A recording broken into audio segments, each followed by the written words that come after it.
ইরানের সঙ্গে ক্রমবর্ধমান যুদ্ধ পরিস্থিতির আগুনে জ্বলছে বিশ্ব, আর সেই আগুন এখন সরাসরি পৌঁছে গেছে আমেরিকার ক্ষমতার কেন্দ্রে।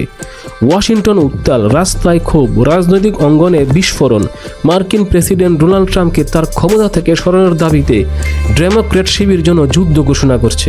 জনপ্রিয় ডেমোক্র্যাট নেত্রী আলেকজান্দ্রিয়া ওকাসিও-কর্তেজ সরাসরি বিস্ফোরক অভিযোগ এনে ট্রাম্পের অভিশংসনের দাবি তুলেছে। তার ভাষায়, ট্রাম্প কংগ্রেসকে পাশ কাটিয়ে দেশকে ঠেলে দিয়েছেন এক ভয়ঙ্কর যুদ্ধের দ্বারপ্রান্তে। তিনি সতর্ক করেছেন, একজন অস্থির ও নিয়ন্ত্রণহীন প্রেসিডেন্ট এখন পুরো জাতির জন্য হুমকি।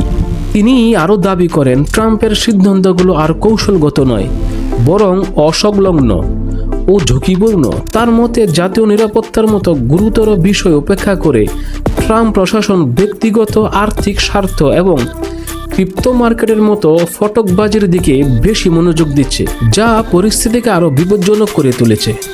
এখন আলোচনার কেন্দ্রে মার্কিন সংবিধানের 25তম সংশোধনী, বিশেষ করে এর 4 নম্বর ধারা, যেখানে বলা হয়েছে ভাইস প্রেসিডেন্ট ও ক্যাবিনেটের অধিকাংশ সদস্য যদি প্রেসিডেন্টকে দায়িত্ব পালনে অযোগ্য ঘোষণা করেন তবে তাকে ক্ষমতা থেকে সরানো সম্ভব।